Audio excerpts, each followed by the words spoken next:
I'm Julie Barkey with this Senate update. It's no secret that Senator Bill Ingebrigtsen is a former Douglas County sheriff. His tie with law enforcement helped spur his decision to carry legislation that would create the Blue Alert system. Now, he explained what that is and why it's important.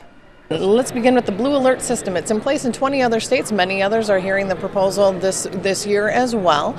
Why did it take so long for it to be introduced in Minnesota? You know, I'm not sure exactly why it did. And actually, it was stalled in the Senate for a short time. But today we made a motion to actually accept the House bill, and we should see it actually turning into law probably with maybe by Easter, or probably the first week after Easter.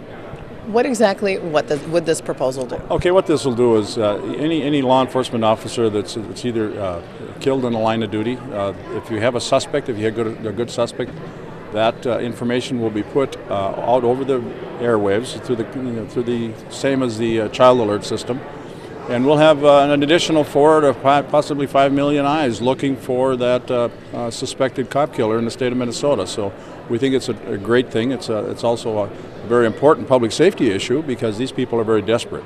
Once they've killed a cop, and they're very desperate, and they need to get taken off the street. And this is certainly going to help us with having all those eyes out there available. So, Senator, as a former law enforcement officer, how important is this to you?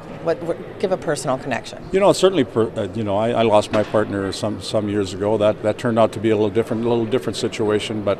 More so than anything, though, it really is a public safety thing. It really is about the public, not just necessarily the officers, because that person is very dangerous now. They've made a real conscious decision to take one of our own, and they're going to be very desperate, so they're going to be very, very dangerous wherever they are. So they have to be apprehended because, quite frankly, they've got nothing to lose at that point. So. And again, as you just mentioned, this bill should be signed into law shortly. How does that make you feel? Well, it makes me feel good. It makes me feel good to be part of that legislation, and I think law enforcement needs that. Needs to know that the public is behind them when it comes to them putting their life on the line out there in the public, and certainly not a reward for them by any stretch. But nevertheless, we still acknowledge that they have the job that they have to do, and that we certainly don't. Want to go that far, that them to be able to get that far. So it's a good thing for them.